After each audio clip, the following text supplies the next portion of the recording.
add some of my art. We're going to be painting this canvas while listening to Unsolved Mysteries in the background.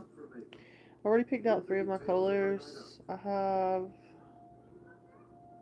some acrylic. This is mauve. Also, I got a little black and also a little white. I'm just going to do the back. Yeah.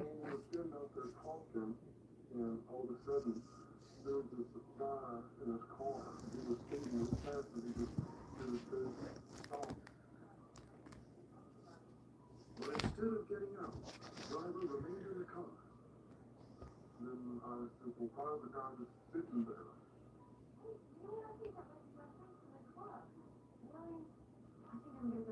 We'll mix a little white in this mauve color, and I'm going to make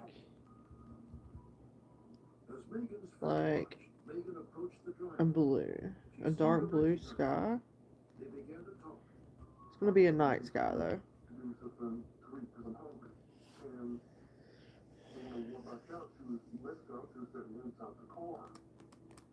And with each little thing, I was getting more worried, what she was doing. And then I went back in again, and I came back out. The car was still there, but neither one of them was there. It was gone. And I was like, oh Lord. Megan's friend was so concerned, she went up to Megan's apartment to check on her.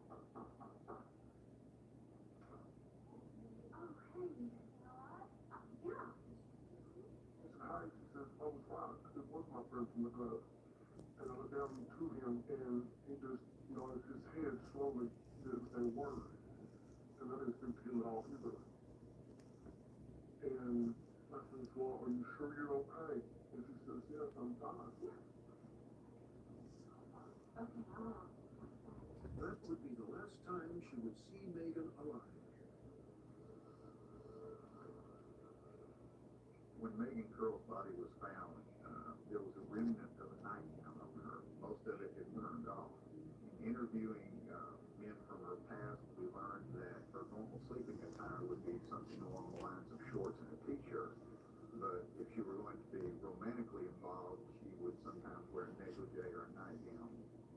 We feel like because of that, possibly she knew this person and was preparing for an intimate evening with him. The very thought that Megan was killed by someone she trusted, compounds sharing the clothes. Hello. I believe that Megan knew who the murderer was because he got in the car with this person. Megan would have gotten in the car with the person. I'm making the sky. There was not a forced entry. So this was someone that she let into the apartment and that she had trusted. It's already been traced out. This is acrylic. It's a canvas. This sketch is based on Megan's friend's description of the man she saw with Megan in her apartment. He is a prime suspect in the murder of Megan Curl. The man is white, in his mid-20s to early 30s, blonde hair and a light mustache. He wears gold-rimmed glasses. Investigators would also like to find this man. He was seen with Megan by the bartender at the Electric Cowboy Club on the night she was murdered. He is described as having a dark complexion and possibly being Hispanic. This man is not viewed as a suspect. Investigators simply want to question him about what he may have seen on that night.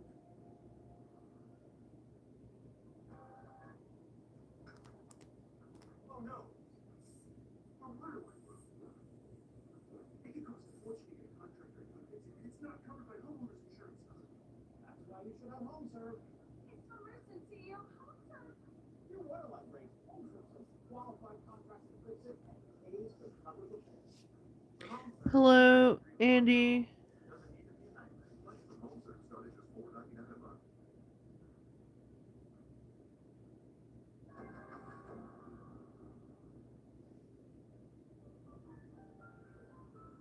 The year was 1970.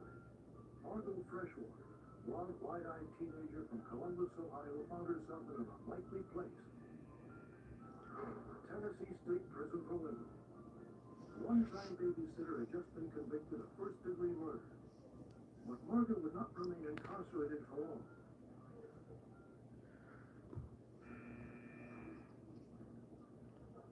On October 4th, Margot and another inmate made an audacious escape. A little more blue. Escorted by a single unarmed guard, Margot and her accomplice made a run for the fence.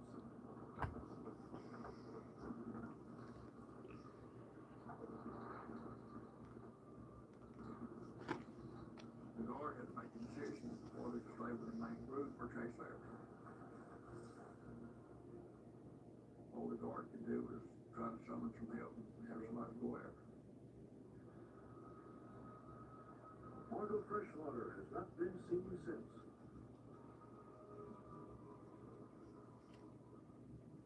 Margot Freshwater's night to elude capture for more than 30 It's going to be a night sky. It's going to have a big moon. The moon's going to be, and we're going to put some glitter on the background too.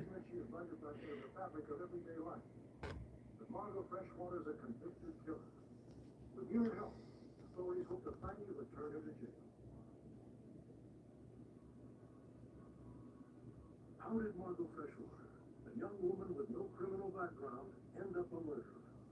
The story begins in the office of Glenn Nash, a hard-drinking lawyer whose grip on sanity was beginning to slip.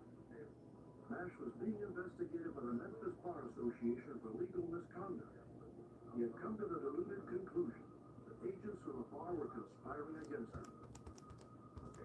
Glenn Nash was an intelligent person, but somewhere along the line, his drinking and mental situation apparently deteriorated.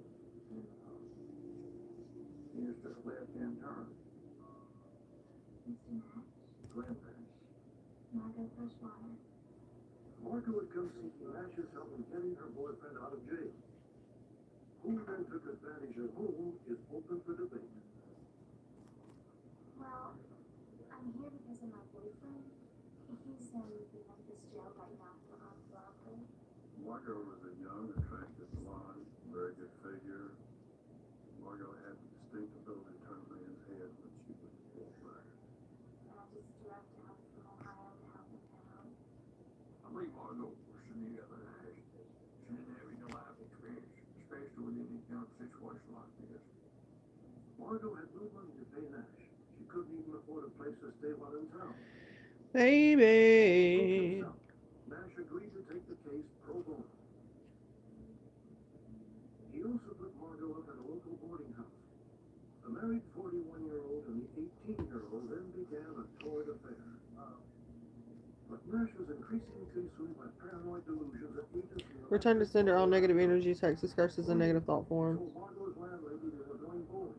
I'm Instead, divinely protected against all negative energies. I'm a daughter of the Most High and divine. I believe that Glenn Nash had And no weapon formed against me is going to prosper. I really think he was I think that's a pretty blue. go in and rob somebody, and there wouldn't be any consequence to it. Nash ordered Margot to stay up front while he took the cashier to the back room. A customer came into the store and later told investigators that Margot waited on him. Meanwhile, Nash remained out of sight, accusing the cashier of being an agent of the Memphis Bar.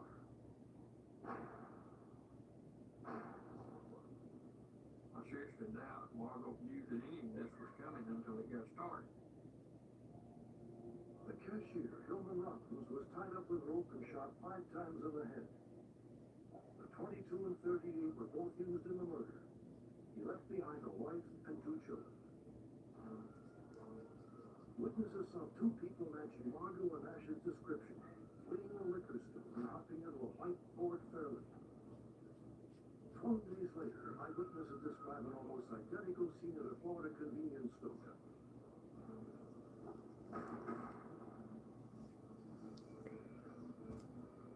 A couple exited the building and sped off in a Ford Fairlane.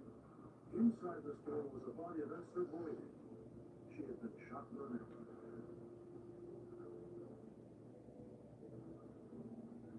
Police at first did not connect the murders until they found Nash's car abandoned on a highway shoulder. In the trunk, they found rope and bullet casings that matched what was used in the Hillman Robbins murder. The car was traced to Glenn Nash, and APB was issued. But the couple's murderous rampage was not over. A cab driver, C.C. Surratt, was shot to death shortly after picking up Glenn and Margot. The police staked out all the nearby bus stations. Their efforts soon paid off. Nash, Margot Freshwater got arrested for poison. When they arrested them, they were transported to Fernando, Mississippi, Suffolk County Jail, where they were charged in connection with C.C. Surratt's murder. Glenn Nash was declared insane, ruled incompetent to stand trial, and incarcerated in a mental hospital. Margot stood trial for the murder of C.C. Surratt. She testified that she was held prisoner by Nash and forced to participate in the crimes under threat of death. Investigators disagree over Margot's culpability in the crime spree.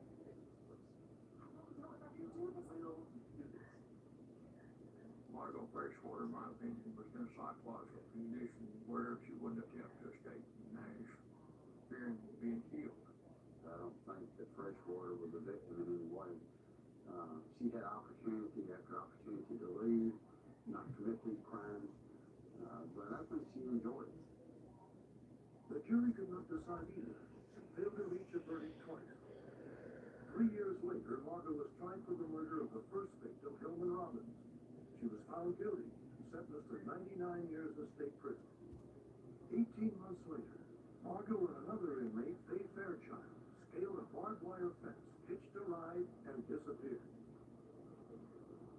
Once Faye and Margot escaped, they went from there to Baltimore, Maryland. Faye Fairchild was arrested in Chicago sometime later. The last time Margot Freshwater was seen was on a street corner in Baltimore, Maryland, where she said her goodbyes to Faye and Faye's niece and left.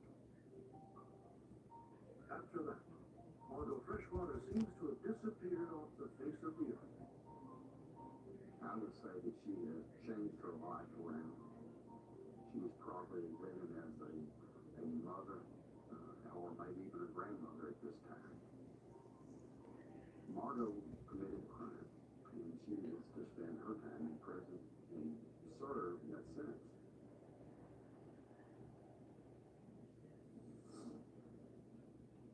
Update. Margot Freshwater has been caught. Police found her in Columbus, Ohio, living under the alias Tanya McCarter, a married mother of 3. She was taken into custody outside Narcotic Club by agents for the Ohio Bureau of Investigation. At the time, Freshwater was with her husband, youngest son and grandchild, none of whom were aware of her criminal past. She said nothing and was surprisingly motionless. She then wanted to say goodbye to her son and husband, and we allowed her to do that. She first gave her son a hug and was clearly whispering in his ear, and he started sobbing quite noticeably. Freshwater was reincarcerated at the same Tennessee prison she escaped from 32 years earlier.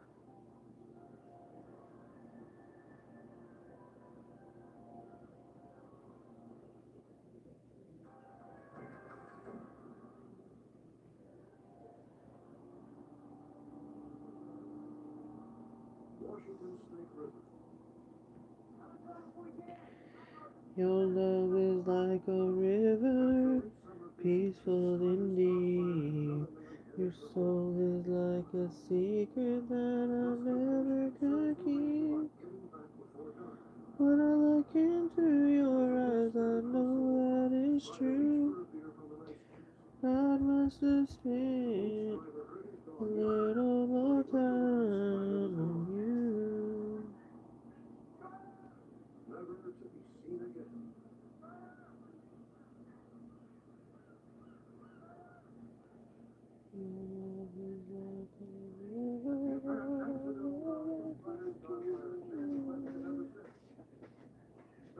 When I look into your eyes, I know that it's true. 10 days after he supposedly slipped and fell overboard, riders caught a fire was due to stand trial at Roseburg, Oregon. One thing was certain. This charming and charismatic man was not to be defeated. I know that it's true.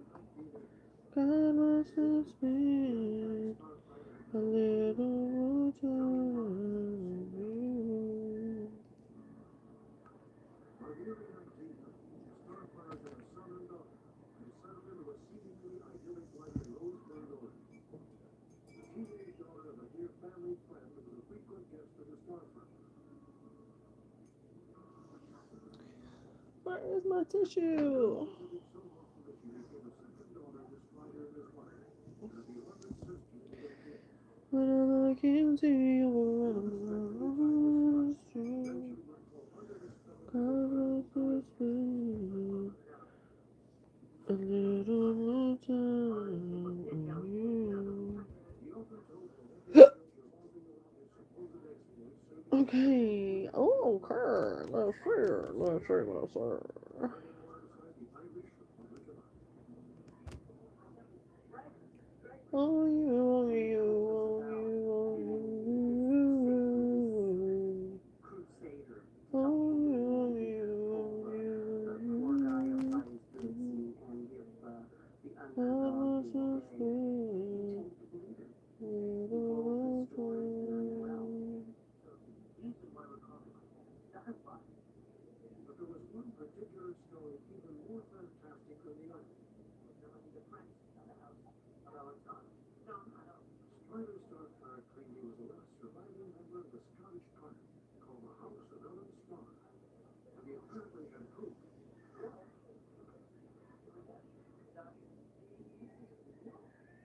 Strider possessed a letter on a lost parchment station, framing him the sole heir to the client's fortune. Blah, blah, blah. Ha, ha, ha, ha, ha, ha.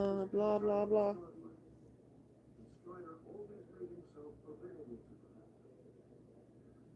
He was a father figure when Blah, blah, blah. she had no qualms of believing feeling safe with him because he Blah, blah, blah. Ha, ha, ha, ha. But according to the then 14-year-old girl, those feelings of trust and security were stolen from her one night in the Starfire home. out of the blue, he said he protected love to me. And he was in love with me for years. It was a really terrifying moment. After making his advance, Strider Starfire, a married father of two, allegedly seduced and then had sexual relations with the minor. For more than a year, traumatized 14-year-old would keep secret what had allegedly happened that night. But Strider Starfire's carefully Blah, blah, personality blah. began to crumble. According to his wife, her suspicions of he was being unfaithful to her were confirmed the day he fell home with unexpected guests, new internet business partners. I had been getting a little bit of rumor that there was more than just business going on between them. And when they came home, it was exceedingly obvious that they were being intimate. Strider apparently stunned his wife by proposing that she welcome this woman into their home as his second wife. This was the last straw, and within weeks she filed for divorce. But it was not until after the divorce was final, the Strider's now former wife would apparently learn the true depth of his lies and deceit. After they did that to me, my life really spiraled out of control. I couldn't make any friends at school, so I quit going. I had a lot of drugs. I decided that I couldn't deal with it anymore. She wrote a note saying she was running away with her boyfriend, and she finally revealed the dark secret she said she'd been keeping. Strider's ex-wife then received a disturbing call from a teenage girl's stepbrother. He said she left a note, and in the note, she states that Strider molested her. And I was torn between disbelief and belief. The 15-year-old girl returned home safely the following day, but Strider's former wife was sick. Oh, you, oh, you, oh, you, oh, you. I just been through a whole time during the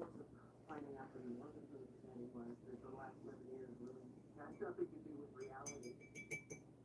Strider Starfire was formally indicted for felony rape and Oh, baby. there may have been more secrets to uncover in Starfire's head. I love your. Now, when going over her case, she brought up another girl's name that she was aware was living there at the house during that time she was. That's when I love your. brought up that Hi. How are you? Years earlier, victim number 2 she became known to become close to the Starfire family and often babysat their children. This alleged victim was just a ninth grader at the time she was first seduced by Strider Starfire.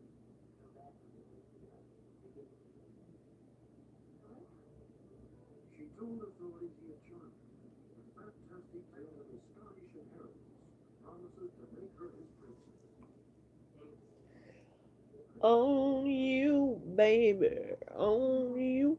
On you. It's like he made the fairy tale, you know, and Strider really created a fantasy world for a lot of people. Oh, It baby. was sort of where I really wanted to be in life, not where I was.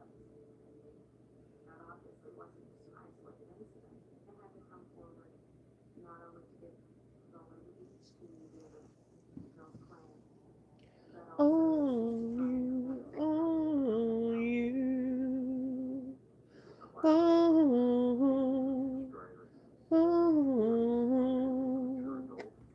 It's supposed to be a moon and a shooting star.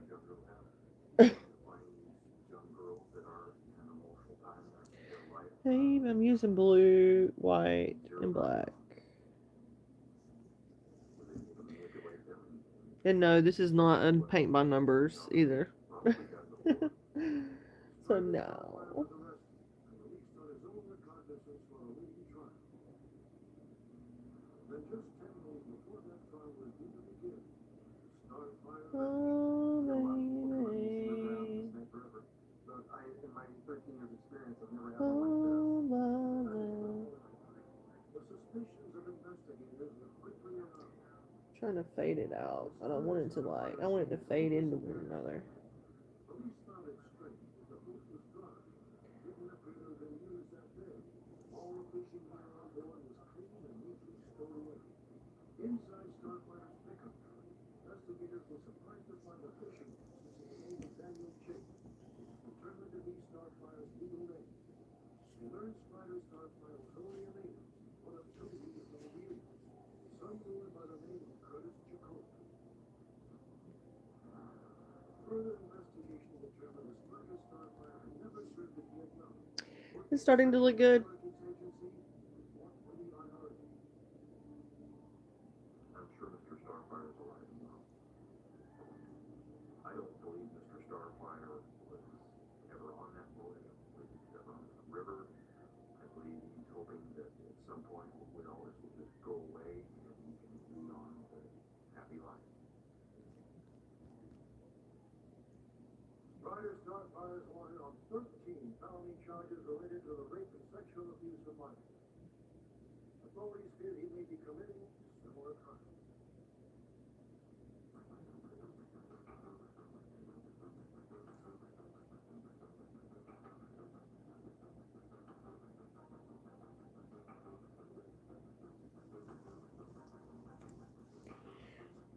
Baby. I love yours. We see you, how you hold the world together, how you work with me. You see how much you care. A little force in everything you do. Even if you can't see the finish line or picture the follow through, we see how with your heart you show the world an example of others like you. You can leverage it, and that care can become your career. And it also doesn't need. With just so, I know that payroll is going to be taken care of, and that's one extra to-do item that I don't have to think about, sweat about. I just know when I need to hit send, and it's going to be seamless. For us, it's really Excuse important me. to think about who we're employing and how are we making our community better. We have 20 people on staff right now. That's not just 20 people, that's 20 families that bring us to be able to impact. Just also has helped us be able to focus on pouring back into our communities and making it better. I just feel like I need some more blue. Need some more blue, you guys. I'm blue and abadi abada and abadi abadi abada. I have a blue house with a blue window. Blue is the color that lives inside me. I'm blue and abadi abada. I got 15 minutes or 15%, you guys. My phone's gonna die. But I just wanted to do a diary, I guess. A video of me painting. It's not a paint by numbers. Okay. So yeah, it's gonna be beautiful. It's gonna be abstract. It's supposed to be the night sky, casting over the water, and I'm gonna have it like a peachy color water and a peachy color moon. And we'll put some glitter on it. Okay. He would have not just not showed up for work. Absolutely not. He would have called. Oh my god. Tracy Cameron lived with her boyfriend of 7 years, Doug Wood. She was also a no-show at her job. We're looking for Tracy, are you seeing her? I mean, it was pretty serious because Tracy, if she wasn't going to go to work, first thing she'd do would be to call into work, let them know if she was sick or whatever. First thing I did was just hop up, put my clothes on, head out the door, and start looking. I didn't know what to think. I didn't know what to think at all. It's not something that's supposed to happen in Hastings, Nebraska. Residents of the tightly-knit rural community all know Bill Longo and Tracy Kennedy and cannot imagine how the two could have simply disappeared. Nearly a year has passed. The leads in the case are non-existent, except for one solitary clue. Bill Longo's hat mysteriously surfaced 1 week after he and Tracy were last seen, in an area that had already been thoroughly searched.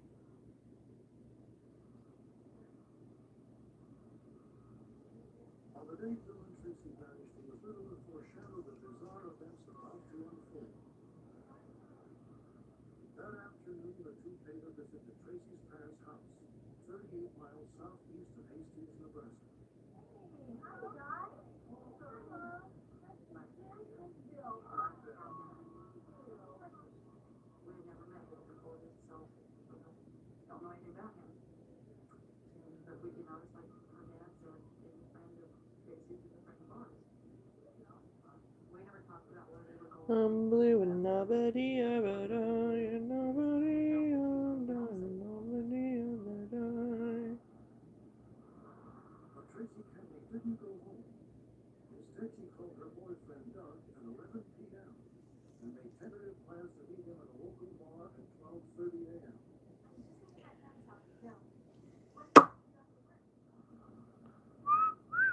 Tracy and Bill were never heard from again. I just literally just want to get the sky first, okay? I just want to get the sky painted. A junction in the road 16 miles east of Hastings. The Clay and Adams County Sheriff's Department organized a search of that intersection and the surrounding area. Authorities worried that Bill may have crashed his car into the towering cornfields and blanket the region.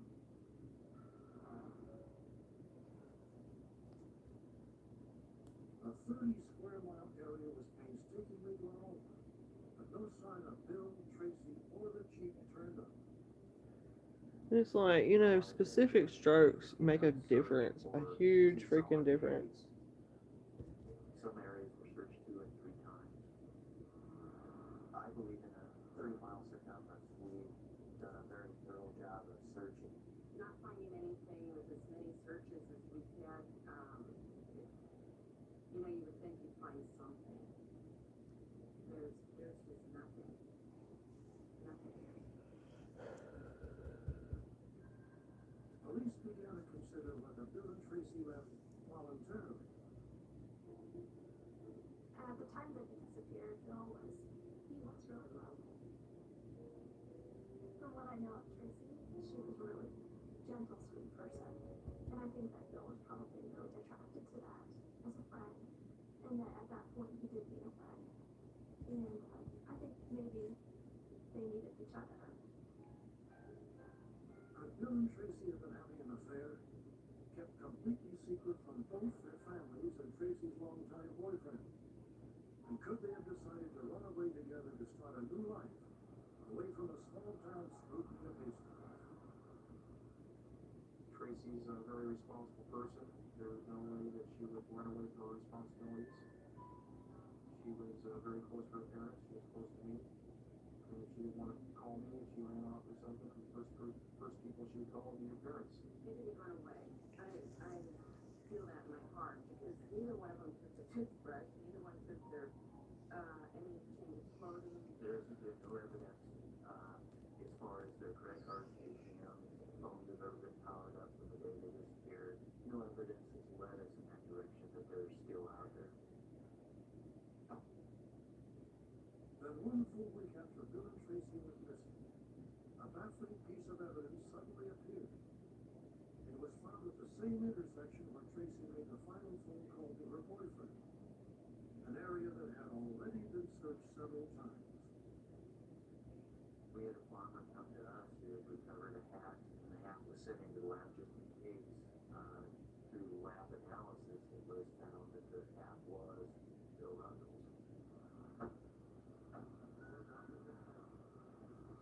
That was laying right down here. We do not believe that Bill was wearing the hat when Bill and Tracy disappeared. How found it? No, just the hat laying there. There had been 3 inches of rain in 2 nights after they had disappeared, and the hat was clean and did not appear to be out in the leather. Plus, most of our search teams went directly by that area, and we believe our search teams would have seen it if it had been there. Police are not convinced that the hat was planted, but by whom? And why? Bill and Tracy knew that they didn't have to meet Dad for at least an hour.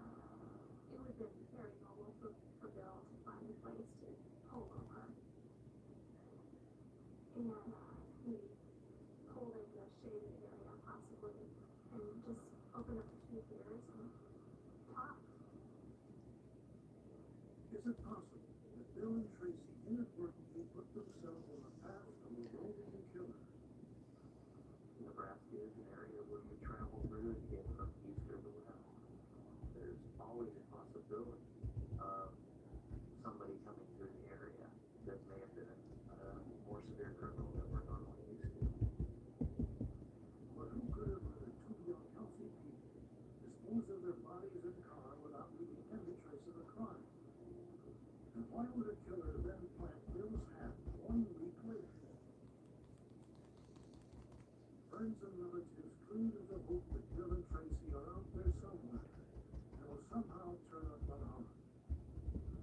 Until that day, the search continues. All memories of work. We need some kind of clue. We have no clue. There has been nothing. It's just like they just disappeared.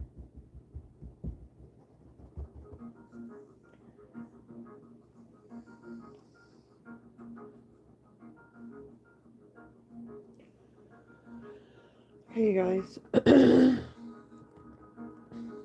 gonna come back and I'm gonna finish it another day. It's getting pretty late.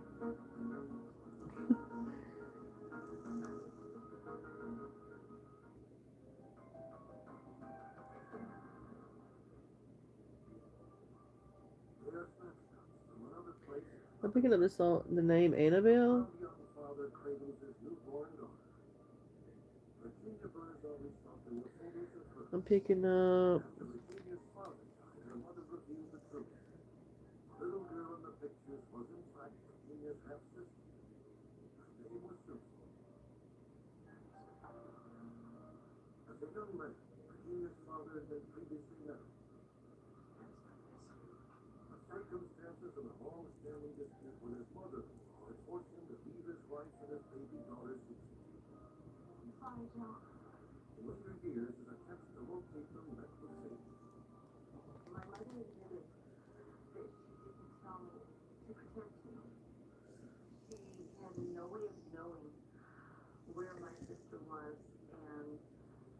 mind tell me if there was no way I could meet her? Looking back, Virginia suddenly understood the poignance of one memorable incident of her childhood. For her 6th birthday, Virginia's parents gave her the doll of her dreams. So what do you think of the doll, sweetie? I love her. She's beautiful. What's her name? I don't know. What do you think I should call her? He said, why don't you call her Sweet Cinderella? And I did, not realizing that that was the name of my sister. She needs to know she has a father who loved her. And secondly, I have a sister out there, and I'm more than ready to be a sister. When we aired this story last spring, we had high hopes that Sweet Sue would be found. We weren't disappointed. Athena Susan came into Oklahoma City, only a short stop from Virginia's home near Denver, Colorado. The two women spoke on the telephone that night and sensed an instant bond. When they met, that bond was confirmed. I watched each person as they got off the airplane, and none of them, I knew that they weren't her, but when she came walking out those doors, I knew her instantly. I just knew that's my sister. I was really nervous. I didn't know what to expect. So when I walked through, there was Jenny and her husband, and Jenny was holding this huge sign that says "Desperately Seeking Susan." And I had planned on just walking by to see if she would recognize me, but I couldn't. I got to her and dropped my suitcase, and we kind of cried and kissed and hugged some more, and had a crowd looking at us, and just fell in love with her instantly. Since the reunion, Virginia and Susan have been thrilled to discover how much they have in common. They like the same food, the same clothes, enjoy the same hobbies, even talk alike. We finish sentences for each other. We have the same things. My husband has just, he sits here and shakes his head. He says they're so much alike.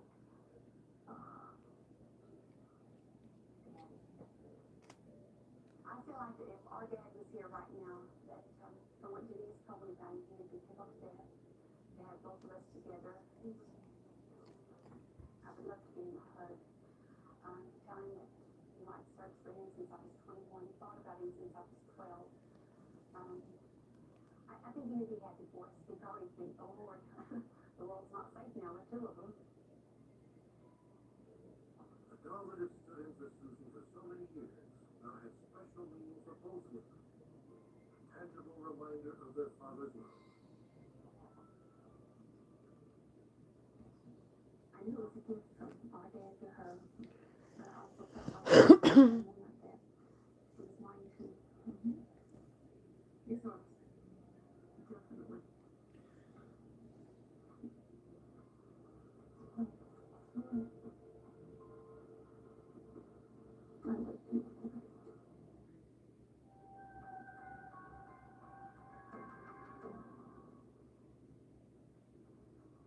Wherever the mystery, there is someone, somewhere who has the answer. Join me again on Unsolved Mysteries.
I'll finish it later.